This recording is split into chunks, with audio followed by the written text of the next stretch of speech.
نحمد و نصلی علی رسول الکریم اعوذ باللہ من الشیطان الرجیم بسم اللہ الرحمن الرحیم. ہے تو میرا کی کلاس مگر اس کی طبیعت تھوڑی خراب ہے. اس کی والدہ کی تو شاید وہ نہیں آ سکی, اس کو مصروفیات تھی. بہرحال حضرت عثمان کا ٹاپک آج پورا ہو جائے گا تو آئندہ انشاءاللہ حضرت علی رضی اللہ تعالیٰ عنہ کے اوپر پھر ٹاپک شروع ہوگا. یہ کورس اور یہ ایک چھوٹا سا واقعات کے اوپر صحابہ کے عشرہ مبشرہ کے اوپر بات کرنے کا مقصد یہ نہیں ہے کہ یہ کوئی بیان کی سیریز ہے. اصل میں مطلب صحابہ کے بارے میں جاننا ہے. جب ہمیں پتا ہوگا تو بچوں کو بتا سکیں گے, اور جب ہمیں پتا ہوگا تو سامنے والا ہمیں گمراہ نہیں کر سکے گا. وہ جو جھوٹی دلائل لے کر, تقی عثمانی صاحب اللہ ان کی عمر میں برکت دے, ابھی تھوڑی دیر پہلے میں ان کو سن رہا تھا, وہ کہتے ہیں کہ شیطان نے ایسی دلیل پیش کی تھی اللہ کے سامنے, اگر عقلیت پر اس کو تولا جاتا تو شیطان کی بات سب سے اوپر تھی. ایسی دلیل پیش کی تھی اس نے, اگر عقل کے ترازو میں تولا جاتا. دلیل کیا تھی؟ اے اللہ میں آگ کا ہوں, آگ اوپر, یہ خاک کا ہے, خاک نیچے. عقل پہ تو بہت اعلیٰ دلیل تھی. تو اس پر تقی صاحب فرماتے ہیں کہ حضرت اشرف علی تھانوی رحمت اللہ علیہ نے کہا کہ شیطان کے لیے 4 عین کا مسئلہ تھا. پہلا عین تو وہ بہت زبردست عالم بھی تھا, بہت علم تھا اس کے پاس, عابد بھی تھا, عارف بھی تھا, عاشق نہیں تھا. عاشق ہوتا تو اللہ اگر پتھر کے سامنے بھی جھکنے کا کہتا تو وہ جھک جاتا.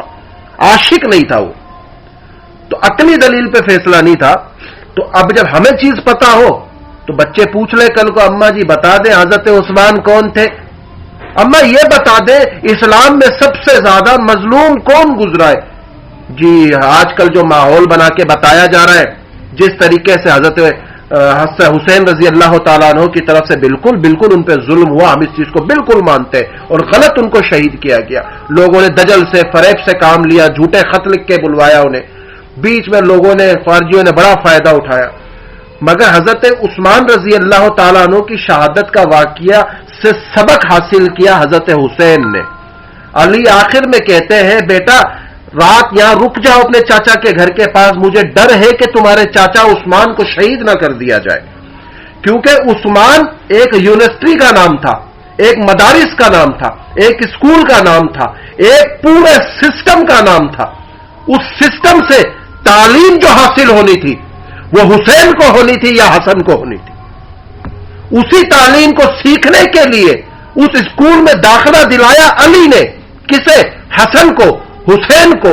رات بھر دیکھ رہے ہیں, اپنے چاچا کی نگرانی کر رہے ہیں, اور ادھر عثمان عبادت گزار میں گزرا ہے, ادھر سجدوں میں گرا ہوا ہے, ادھر رو رہا ہے, پیاس سے تڑپ رہا ہے, گر گڑا رہا ہے اللہ کے سامنے.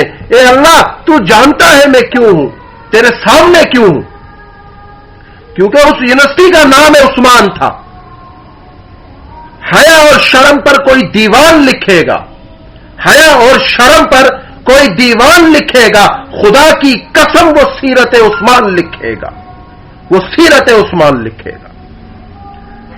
سفیر اسلام کون ہے؟ حضرت عثمان رضی اللہ تعالیٰ عنہ کو 2 موقعوں پر وہ موجود نہیں ہے, اور انسان 2 موقعوں پر وہ موجود نہیں ہے, مگر پیغمبر نے انہیں موجود مانا ہے. عثمان 2 موقعوں پر موجود نہیں ہے, مگر پیغمبر نے انہیں موجود مانا ہے. یہ اعزاز بھی دنیا میں کسی اور انسان کے حصے میں نہیں آیا. میں جس کی بات کر رہا ہوں وہ بیت رضوان دہرانا نہیں چاہتا, بلکہ ایک بات کہنا چاہتا ہوں. 1450 صحابہ کرام جب حضور علیہ الصلوۃ والسلام عمرہ کرنے کے لیے گئے تو مکے سے 5 میل کم و پیش دور حدیبیہ کی ایک جگہ آتی ہے, وہاں آپ نے پڑاؤ ڈالا اور آپ نے فرمایا او لوگوں, تم میں کوئی آدمی ایسا ہے جو میرا سفیر, میرا قاصد, میرا سفیر, میرا پیغام لے کر مکے کی طرف جائے. ابو سفیان جو اس وقت کافروں کے ساتھ تھے, مکے کے لوگوں کے ساتھ, مشرکین کے ساتھ تھے, اس طرف جائے اور ان سے اجازت مانگے کہ محمد عمرہ کرنا چاہتا ہے, لہذا اجازت دے دو. حضور نے پہلے کس کو فرمایا؟ یہ بھی معلومات کے لیے عرض کرتا چلوں کہ حضور نے سب سے پہلے کسے کہا؟ اے عمر سامنے آ, تو جائے گا مکے کے اندر میرا سفیر بن کر مکے جاؤ. عمر نے فرمایا نبی اگر میں سفیر بن کے مکے جاؤں تو میری مکے میں بڑی دشمنیاں ہیں, مجھ سے صحیح بات معلوم نہ ہو سکے گی, کیونکہ مکے والے میرے دشمن ہیں اور میں ان کا دشمن بنا ہوا ہوں اسلام کی بقا کے لیے. تو میں صحیح بات کا اندازہ نہیں لگا سکتا. شاید وہ لوگ تعصب میں ڈوبے ہوں اور وہ کہیں کہ عمر سے تو ہماری دشمنی ہے, عمر کیسے آیا سفیر بن کر. تو یا رسول اللہ بہتر ہے کہ مجھے نہ بھیجے, کسی اور کا تعین کر لے. تو حضور نے فرمایا, عمر نے فرمایا عثمان ہے, عثمان کی طرف بھیج دو. تو حضرت حضور علیہ الصلوۃ والسلام نے عثمان کو بلایا, آؤ عثمان تشریف لاؤ, آؤ عثمان تشریف لاؤ. کہاں تشریف لاؤ؟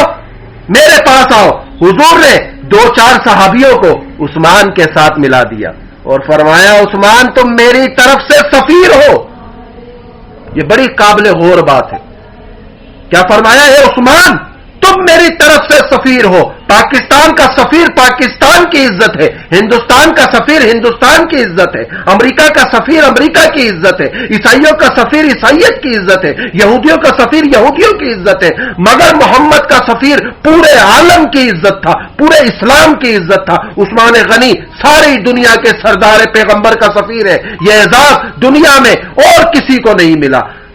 اور وہ واقعہ میں دہرانا نہیں چاہتا, لیکن آپ کو وہ بات بتانا ضرور چاہوں گا جس کی طرف کبھی توجہ نہیں گئی اور لوگوں نے توجہ سے روکا کہ یہ جان نہ جائے کہ عثمان کون تھا. عثمان ذو النورین کیسے بنا, 2 نوروں والا کیسے بنا, کیا رشتہ داریاں تھی, کیا معاملے تھے, کیا معاملات تھے. حضور نے عثمان غنی کو سفیر بنا کر بھیجا. سیدنا عثمان غنی تشریف لے گئے.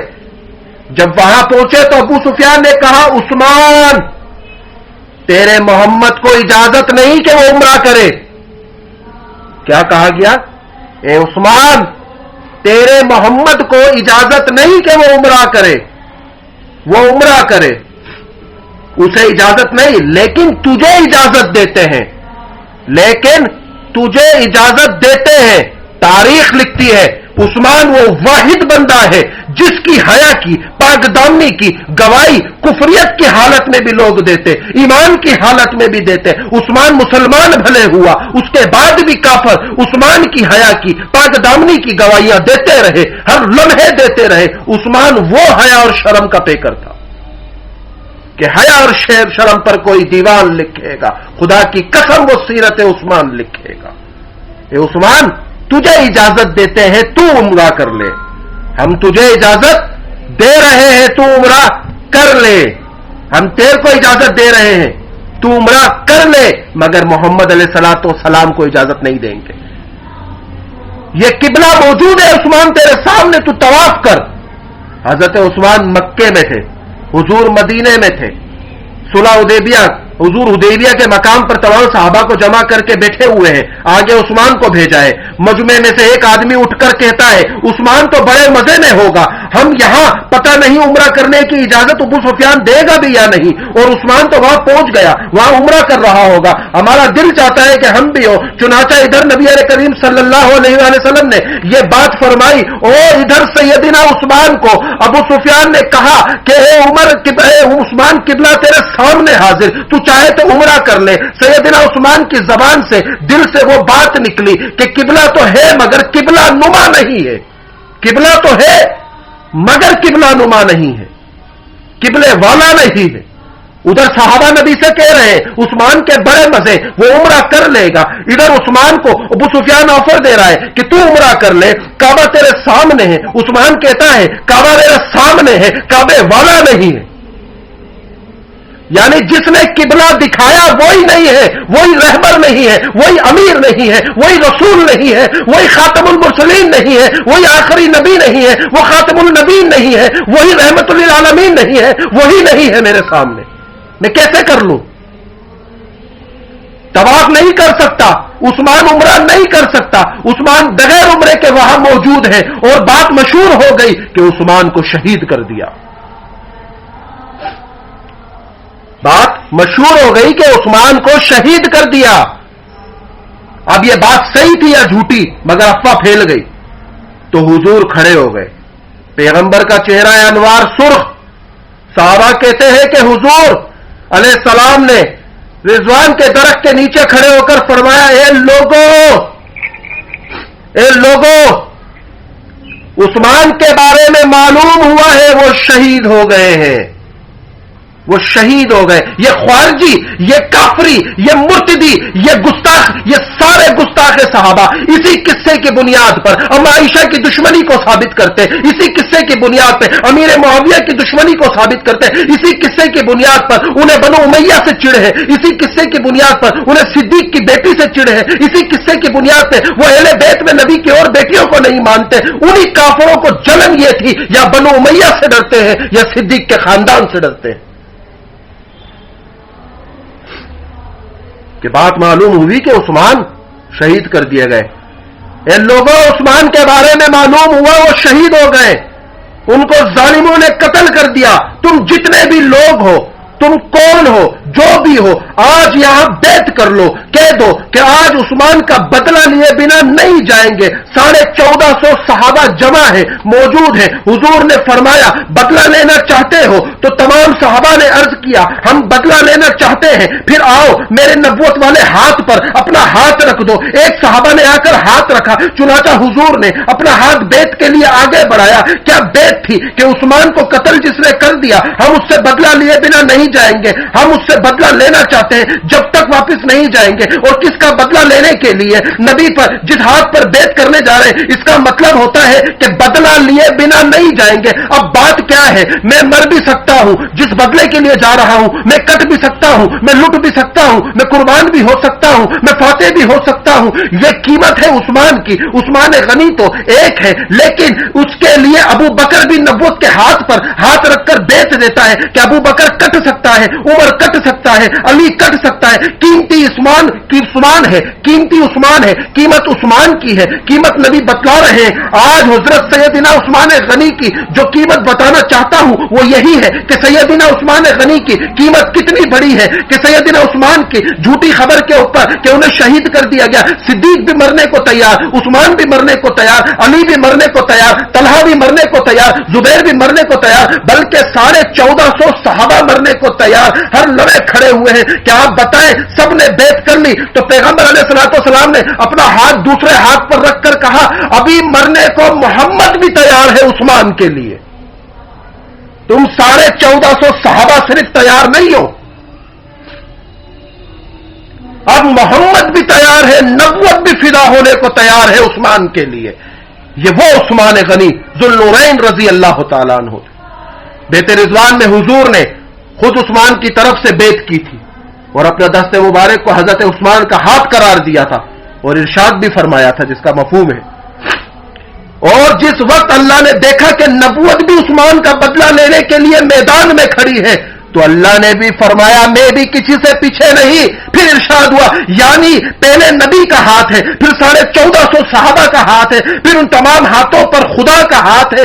اگر بازار میں ایک بچہ انگلی پکڑ، کسی بچے کی انگلی اس کا باپ پکڑ لے تو وہ انگلی بچہ چھڑوا نہیں سکتا، وہ بچہ جتنا بھی چاہے کچھ کر نہیں سکتا. صحابہ کے ہاتھ کو خدا نے بھی تھام لیا ہے، پیغمبر نے بھی تھام لیا ہے عثمان کا بدلہ لینے کے لیے. ان پر تنقید نہیں کر سکتا، جو کرتا ہے ان کا بھونکنا عثمان تک جاتا بھی نہیں. جو کچھ صحابہ بیعت کرنے سے رہ گئے تھے، جو کچھ صحابہ بیعت کرنے سے رہ گئے تھے تو حضور علیہ الصلوۃ والسلام کو خبر ملی کہ عثمان شہید نہیں ہوئے. حضور علیہ الصلوۃ والسلام بیعت بند کرنا چاہتے تھے لیکن اللہ نے فرمایا اے نبی بیعت جاری رکھے، عالم الغیب میں اللہ ہوں، میں جانتا ہوں عثمان آج شہید نہیں ہوئے مگر آئندہ ہوں گے. بیعت جاری رکھیں، بیعت جاری رکھیں. رسول سوال پیدا کیا ہوا کہ بیعت تو عثمان کے خون کا بدلہ لینے کے لیے تھی، جب عثمان شہید ہی نہیں ہوئے تو بیعت پھر کس چیز کی رہتی؟ تو اس سے معلوم ہوتا ہے کہ آج شہید نہیں ہوئے تو آئندہ شہید ہوں گے اور بدلہ لیا جائے گا. کون لے گا؟ 1450 صحابہ لیں گے، محمد علیہ السلام لیں گے، پھر ان کے ہاتھوں پر اللہ کا ہاتھ اللہ لیں گے۔ یعنی یہ نبی آج عثمان بچ گیا ہے، نہیں شہید ہوا، جھوٹی خبر ہے، آئندہ ہوگا، اس کا بدلہ لینا ہے۔ قصہ تو صاف ہے، تو پھر جنگ جمل کو دلیل کیوں بناتے ہیں کافر؟ پھر جا کے حضرت امیر معاویہ کی دشمنی کیوں ان کے دلوں کے اندر ہے؟ یہ بیعت تو اللہ نے کروائی، نبی سے کروائی، 1450 صحابہ سے کروائی، قصہ تو صاف ہے، یہ محبت سب صحابہ کی ہے، آپس کے اندر ہے، تو پھر یہ دشمنی کا بیج بویا کس نے؟ مگر معلوم تھا کہ آج بچ گئے، آئندہ نہیں بچیں گے، اس بیت سے کام چلائیں گے۔ جو آج بیت کی جا رہی ہے عثمان کی شہادت کے لیے، اس سے کام چلائیں گے۔ تو توجہ، حضرت سیدنا عائشہ صدیقہ رضی اللہ تعالیٰ عنہ اونٹنی پر سوار ہوئی اور جنگ جمل میں حضرت عثمان کا بدلہ لینے کے لیے ہزاروں صحابہ کو لے کر گئی تھی۔ عثمان شہید ہو گئے، میں بدلہ لوں گی، کیونکہ وہ اس لیے کہ طلحہ اور زبیر اس بیت میں شریک تھے اور انہوں نے کہا تھا، نبی نے بیت لی تھی، 1450 صحابہ کا ہاتھ تھا، پھر نبی کا ہاتھ تھا، پھر نبی نے بیت چھوڑنا چاہیے۔ جب پتہ چل گیا عثمان شہید نہیں ہے، پھر وہی اتری، پھر اللہ نے کہا نبی بیت نہ چھوڑنا، بیت لے لینا، پھر ہم سب نے بیت لے لی۔ اے اماں، ہم دونوں بھی موجود تھے، طلحہ بھی موجود تھا، زبیر بھی موجود تھا۔ اے اماں، آج عثمان کو شہید کر دیا، عبداللہ بن سبائی کے لوگوں نے، ہم بدلہ لینا چاہتے ہیں، اس بیت کو پورا کرنا چاہتے ہیں جو اللہ نے کہا آج نہیں تو کل ہوگا، اس بیت کو پورا کرو۔ تو اس بیت کو پورا کرنے کے لیے کچھ خارجی جنگ جمل کو نشانہ بناتے ہیں۔ طلحہ زبیر کہتے ہیں ہم اس بیت میں شریک تھے، انہوں نے نبوت کے ہاتھ پر بیت کی تھی کہ عثمان کا بدلہ لے کر رہیں گے۔ یہ عثمان غنی کی قیمت بڑی ہے، وہ عثمان تیرے قدموں کی مٹی پر قربان جائے ہم، جس کی قیمت یہ ہے۔ اتنا قیمتی انسان تھا عثمان۔ اور دوسری قیمت یہ ہے کہ جس وقت 1450 صحابہ کرام بیعت کر چکے تو قرآن کی آیتیں نازل ہوئی، سورہ فتح کی آیت نمبر کم و پیش 18، اللہ کمی پیشی معاف فرمائے۔ عثمان کے لیے بیعت کی ہے، عرش پر خدا ان سے راضی ہو چکا۔ کتنی بڑی قیمت ہے۔ ایک یہ کہ نبی عثمان غنی کے لیے شہید ہونے کو تیار، 3 خلفاء، باقی 1450 صحابہ سب تیار۔ دوسرا یہ کہ عثمان غنی کے لیے 1450 صحابہ بھی تیار، اور جنت کا ٹکٹ ملا۔ یہ کس کے اعزاز میں ملا؟ عثمان کے لیے بیعت لینے پر۔ اور ایک بات اور عرض کر دوں کہ سیدنا عثمان غنی بڑے صاحب حیا ہیں اور تھے، جو قیامت کی صبح تک اسی نام سے جانے جائیں گے۔ اس میں کوئی شک نہیں کہ بڑے مالدار بھی تھے، اس میں کوئی شک نہیں کہ آپ کو پتا ہے کہ جنگ تبوک میں حضرت عثمان غنی نے کیا کیا تھا، کس طرح سے سب کچھ لٹا ڈالا تھا۔ اس طرح مجمع لگا ہوا تھا، مسجد نبوی میں ہزاروں لوگ موجود تھے، صحابہ بیچارے بیار دار بیٹھے ہوئے تھے، غربت افلاک تھی، لٹے پٹے پڑے ہوئے تھے، کھانے کو کچھ تھا نہیں۔ حضور نے فرمایا، جنگ تبوک میں ارشاد ہوا کہ بھائی چارہ ہے، بھائی چندہ دو، کس کے لیے؟ یہ بات بڑی قابل قبول ہے۔ آج جو الزام لگتا ہے نا کہ اکیڈمی مانگتی رہتی ہے، میرے نبی نے بھی مانگا، کس کے لیے؟ اپنے لیے نہیں، امت کے لیے۔ نبی نے غزوہ تبوک کے موقع پر کھڑے ہو کر کہا، ارے بھائی چندہ دو۔ نبی نے اتنی زوردار اپیل کی، کسی سے رہا نہیں گیا، کیونکہ اس لیے کہ تبوک کی جنگ میں 2.5 لاکھ عیسائی رومیوں کے ساتھ تھے اور صحابہ کی کل تعداد 30,000 تھی۔ 30,000 کے لیے کھانے پینے کا ایک وقت کا بندوبست بھی کرنا مشکل تھا۔ کتنا پیسہ چاہیے، کتنی چیزیں چاہیے۔ حضور علیہ السلام پریشان تھے، پریشانی کا عالم تھا۔ آپ نے کھڑے ہو کر چندے کی اپیل کی، سر کے بال قربان کر دوں میں اس پر۔ یہ وہی جنگ ہے جس میں ایک عورت نے اپنے سر کے بال اتار کر نبوت کے قدموں میں ڈال دیے۔ حضور علیہ السلام نے جب فرمایا کہ ان بالوں کا کیا کروں گا تو وہ عرض کرنے لگی کہ میرا کوئی جوان بیٹا نہیں ہے، جناب آپ کے قدموں میں ڈال دیتی، تاجدارانہ رسالت پر یہ بال میں اپنے سر کے قربان کرتی ہوں، کسی فوجی کی مہار کے کام آ جائیں گے۔ 3 ماہ کا بچہ بھی قربان ہوا اس جنگ میں۔ ایک عورت نے 3 ماہ کا معصوم بچہ حضور کے قدموں میں لا کر ڈال دیا۔ پیغمبر نے فرمایا، اے بہن، اس کے معصوم بچے کا میں کیا کروں؟ تو رو کر کہنے لگی اور کوئی جوان بیٹا ہے نہیں، میرے سارے بچے جنگوں میں شہید ہو گئے، میرا خاوند بھی جنگ میں شہید ہو چکا، میرا یہ بچہ ہے جو سارا ہے آخری سہارا ہے، اور آپ نے اپیل کی ہے، مدد مانگی ہے کہ لوگوں کچھ تو دو، کچھ تو چندہ دو، کچھ تو جمع کراؤ، تو میرے پاس اس بچے کے سوا کچھ نہیں، میں یہ 3 مہینے کا بچہ لا کر دیتی ہوں۔ حضور نے فرمایا اس بچے کا میں کیا کروں، مجھے یہ تو بتا۔ تو کہنے لگی کسی فوجی کی ڈھال بن جائے گا، میرا بچہ کو دے دینا، جو دشمن کے پاس فوجی کے پاس ڈھال نہ ہو، دشمن کا جب تیر آئے گا وہ میرے بچے کو آگے کر کے تیر کو روک لے گا، اس کا حلق چیرتا ہوا نکل جائے گا، قیامت کے دن خدا پوچھے گا محمد کی اپیل تھی کیا دیا، میں کہوں گی لخت جگر دے دیا، میں کہوں گی لخت جگر دے دیا، یہ اپیل تھی۔ پھر الزام آتا ہے کہ چندہ مانگا جاتا ہے، یا تو اتنی اسٹیبل بنا دو ہر چیز کو کہ پتہ چل جائے کفار کو کہ بھائی ان سے نہیں لڑا جا سکتا، اتنی اسٹیبل بنا دو ہر چیز، اکیڈمی کو، ہر چیز کو۔ یہ وہی غزوہ تھا جس میں امیر المومنین خلیفہ بلا فصل سسر نبی سیدنا ابو بکر صدیق نے اپنے گھر کا سارا سامان دے دیا تھا، اور امیر المومنین خلیفہ ثانی جرنیل اسلام سسر نبی داماد علی عمر فاروق رضی اللہ تعالیٰ عنہ نے آدھا مال دے دیا تھا۔ یہ وہی غزوہ تھا جس غزوے میں حضور علیہ الصلوۃ والسلام نے فرمایا تھا کوئی تم میں سے چندہ دینے والا بھی ہے؟ چندہ بہت تھوڑا سا ہوا تھا، بہت تھوڑا سا ہوا تھا۔ یہ دوسرے سوال کا جواب آ گیا ہے، اکیڈمی ہر مہینے ہی چندہ مانگتی ہے، دوسرا سوال کی دلیل بھی نکل رہی ہے کہ چندہ بہت تھوڑا سا ہوا ہے، کوئی اور بڑھائے، اٹھے دے۔ سیدنا عثمان کھڑے ہوئے اور کہا 200 اونٹ غلے سے لدے لدائے دیتا ہوں۔ سیدنا عثمان غنی بیٹھ گئے، حضور نے پھر فرمایا ارے کوئی اور ہے دینے والا؟ عثمان پھر کھڑے ہوئے، فرمایا 300 اونٹ دیتا ہوں غلے سے لدے لدائے، بیٹھ گئے۔ حضور نے پھر فرمایا کوئی اور بولے، کوئی اور نہ بولا تو سیدنا عثمان پھر کھڑے ہو گئے، فرمایا 200 اونٹ اور دیتا ہوں۔ پھر حضور علیہ السلام نے فرمایا کوئی اور بولے، حالانکہ اتنے اونٹ مل گئے، نبی اور کہہ رہے اور دو اور دو اور دو، یہ جتنا امت پر خرچ ہوگا قیامت کی صبح تک، یعنی اس میں ثواب کا نعرہ، اس میں ثواب صدقہ جاریہ، قیامت کے دن جنت میں یہ نعمتوں سے تول دیا جائے گا۔ حضور نے پھر کہا کوئی اور بولو، کوئی اور بولو، کھڑے ہو جاؤ۔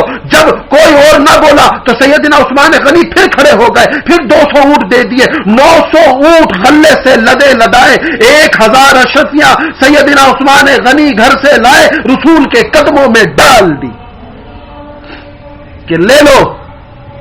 نہیں ہے ہمارے لیے اشرفیوں کی کوئی حیثیت نبی کے قول کے آگے۔ حدیث میں تو آتا ہے کہ جب حضرت عثمان غنی 1000 اشرفیاں لے کر آئے تو 1000 اشرفیوں کی قیمت 100 اونٹوں کی ملکیت سے بھی زیادہ تھی۔ حضور ان اشرفیوں کو اپنے ہاتھ پر یوں پلٹتے تھے اور فرماتے تھے عثمان آج کے بعد کوئی غلطی نہیں کرے گا تو خدا تیری غلطی کو بھی نیکی میں لکھ دے گا۔ یہ اعزاز دنیا میں کسی اور کو نہیں ملا۔ واہ عثمان تو کتنا عظیم تھا، تو کتنا عظیم تھا۔ بس اس سے آگے میں بات کرنا نہیں چاہوں گا، میری طبیعت پہلے گلا خراب ہے، طبیعت خراب ہے، آگے حضرت عثمان کی شہادت، پھر میں نے سوچا تھا اس موضوع پہ بات کروں، پر پھر کبھی رہا تو انشاءاللہ اتوار کے دن یہ کر لیں گے۔ یہ عثمان غنی رضی اللہ تعالیٰ عنہ کی ایک سیرت کی مختصر سی جھلک تھی جس سے ہمیں یہ درس اور سبق ملتا ہے۔ حالانکہ بالکل ارادہ نہیں تھا کہ بس یہاں سے بات کرنی ہے، یہاں سے کرنی ہے، بس وہ کچھ چیزیں یاد تھی وہ اللہ نے وہاں سے کروا دی۔ یہ عثمان غنی رضی اللہ تعالیٰ عنہ کی شہادت کا آگے قصہ ہے، پیچھے سیرت پر بات ہو چکی ہے۔ بات ہے ان صحابہ کی زندگی سے کچھ سیکھنے کا۔ اللہ کے راستے میں ہمارے امیر صاحب رفیق بھائی رحمۃ اللہ علیہ، اللہ ان کو جنت نصیب فرمائے، وہ کہا کرتے تھے، وہ ان کا ایک اپنا ذاتی تقویٰ تھا، وہ کہتے تھے میں تسبیح نہیں پڑھتا۔ میں نے کہا کیوں نہیں پڑھتے امیر صاحب؟ کہا کہ جو مجھے بے حساب دیتا ہے میں اسے گن گن کر یاد کیوں کروں۔ یہ ان کا اپنا ایک تقویٰ تھا، وہ بنا تسبیح کے بس سبحان اللہ کا ذکر کرتے رہتے تھے، ذکر اذکار کرتے رہتے تھے۔ تو اللہ کے راستے میں دے کر گننا لازم نہیں ہوتا، چاہے روپیہ دو، چاہے 1 لاکھ دو، چاہے 1 کروڑ دو، چاہے 1 ارب دو، چاہے جتنا دو، اللہ کے راستے میں لمیٹیشن نہیں ہوتی کہ جی میں نے 500 دے دیے، 600 دے دیے، 700 دے دیے، نہیں جی، جس کا جتنا ہو، جس کو جتنی توفیق ملے وہ اتنا کرے۔ یہ نہیں کہ جی 1 مہینے میں نے دے دیا اگلے مہینے میں نہیں دے سکتا، بھائی جتنا جب اس کی توفیق ہو وہ دے۔ بولنے سے باتیں نہیں ہوتی، کام کرنے سے کام بڑھتا ہے۔ اللہ پاک ہم سب کو عمل کی توفیق عطا فرمائے، اور اللہ ہم سب سے دین کا کام لے، اور جو حضرت صحابہ کرام رضی اللہ تعالیٰ عنہ اجمعین کے حوالے سے جو نشست چل رہی ہے، اللہ پاک اس نشست کو بھی اچھے طریقے سے پڑھنے، پڑھانے، سننے، سمجھنے، سمجھانے اور لوگوں تک پہنچانے کی توفیق عطا فرمائے۔ اللہ پاک ہم سب کا حامی و ناصر ہو۔